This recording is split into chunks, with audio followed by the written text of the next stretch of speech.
Thursday morning, everybody. I'm Dave Furtado. And I'm meteorologist Jefferson Donovan. And Jefferson, yesterday was a gorgeous day, and we're in for a gorgeous sunrise. We can start seeing it peek up over the horizon over there in Yakima. So as we get on through the workday, what's the amount of cloud coverage we're going to be seeing? I know it seemed like we were decreasing as we went through the day yesterday. Yes, we did have some of those clouds in the sky at times yesterday. Today is going to be a clear day for pretty much everyone. I know that for my friends farther east in the forecast area, especially towards eastern Walla Walla County, part of Umatilla County, there were more clouds yesterday than the rest of us were subject to. But even you folks are going to be looking at plenty of sunshine today. Look for blue skies around the forecast area on this Thursday, and temperatures are going to be quite a bit warmer than yesterday as well. As we are waking up this morning in Yakima, Dave said it best, we're already seeing that beautiful sunrise, pretty crystal clear skies, I should say. It is 43 degrees right now. Winds are a little bit breezy as we are seeing sustained values at 10 miles an hour,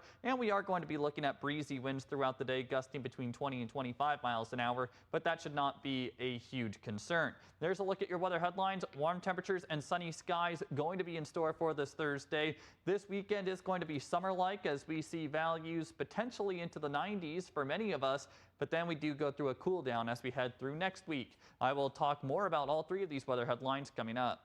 Thanks, Jefferson. We begin this morning in Pasco. Around 1:30 Sunday morning, police there responded to La Tropicana nightclub on West Columbia Street after receiving a report that a man had a gun, which he pointed towards the front entrance. Police say the man was upset about being denied entry to the nightclub and showed the gun to security, threatening to shoot up the club before he went inside. Arriving officers found the man on the dance floor throwing gang signs at the DJ. Police quickly arrested him, removing the gun from his waistband. Officers say they noticed another man and two women attempted to swiftly leave the club, trying to get into a stolen car. They were also arrested, and officials say three of the suspects were 17 years old.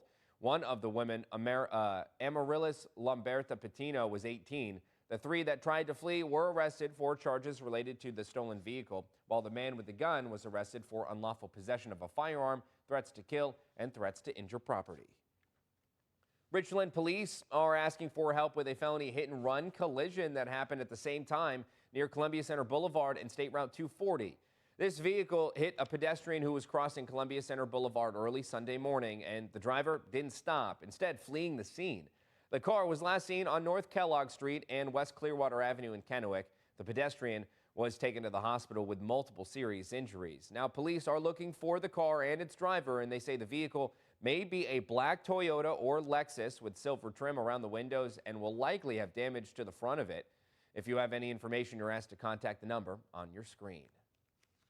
And a White Swan man is now waiting to find out how long he'll spend in prison after pleading guilty to first-degree murder and first-degree burglary charges for killing a woman in 2019. Michael Anthony Davis pleaded guilty on Tuesday. He killed 63-year-old Gail Teo 5 years ago, who was a florist and who lived and worked on the Yakima Reservation. Davis has never said why he killed Teo. He faces a likely 30-year prison sentence with a minimum sentence of 20 years. And a man accused of robbing a convenience store on Fruitvale Boulevard was sentenced to 6 months in jail. Christopher James Staggs pleaded guilty to second-degree robbery back on April 30th. Court documents show Staggs has a prior conviction for third-degree assault in Kittitas County Superior Court. Staggs was charged with robbing the Liberty Mart on Fruitvale on October 25th of last year.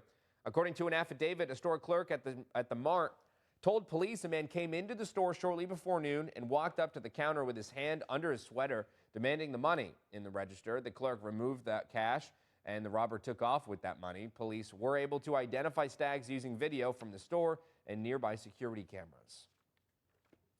Richland police are hoping you recognize a credit card fraud suspect. Take a good look at these pictures on your screen. Investigators say the man on the left is suspected of significant credit card fraud at Target last month. On the right is the SUV police say he was driving. Unfortunately, the surveillance video is too blurry to make out a license plate, but if you know anything about this man or the alleged crime, you're urged to contact Richland police on their non-emergency phone number. And in a shocking announcement yesterday afternoon, Yakima Police Chief Matt Murray announced he's retiring. This comes following the decision by Chief Murray's wife, Marcy, to retire from the Yakima School District. He announced he's following suit with his last day, June 30th.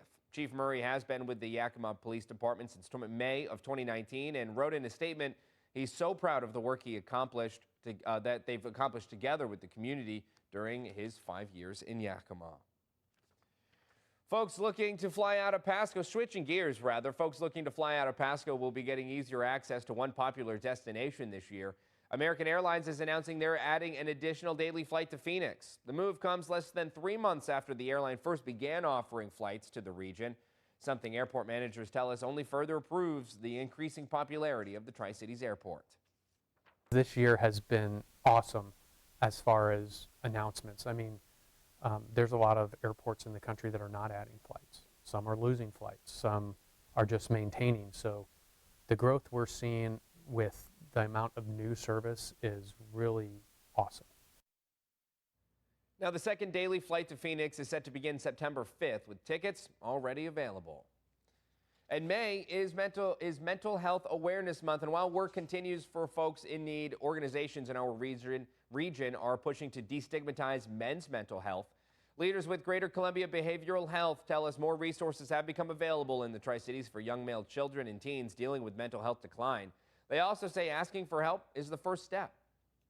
Just reach out and ask for help. If there's something that's lacking in your life, if there's something that you're dealing with internally, maybe from your past or maybe from your present, that there's help out there for you. Mental health providers across Benson, Franklin, Walla Walla, Columbia, and Kittitas counties can be reached anytime. You can find those resources up on our website, KEPRTV.com. And women in our region will soon see some new construction on the west side of Kennewick.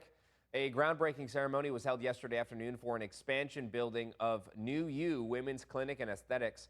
Leaders say the more than 11,000 square foot project will provide a wide array of women's health care services and provide dozens of job opportunities.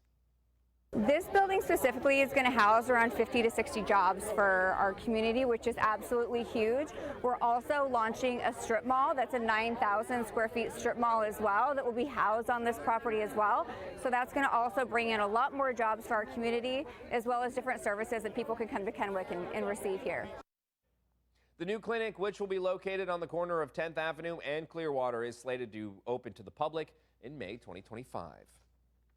Now, Jefferson, let's talk weather here, because as we get on through the next few days, we're just really going to ramp up these temperatures. The summer is really going to come back around, or come around. We haven't even seen it yet this year. It's going to be feeling like it. That is absolutely for sure. Yesterday was still kind of a nice spring day. We had a light breeze out there, temperatures into the 60s and 70s. Today is when we really are going to start to see that big time warm up. You're really going to notice it in the forecast area on this Thursday. You can see on your screen highs will be into the mid 70s to low 80s around eastern Washington and northeast Oregon. All of us seen sunshine today, and even warmer temperatures are to come. I will tell you how long we will hold on to the high heat once it gets here straight ahead.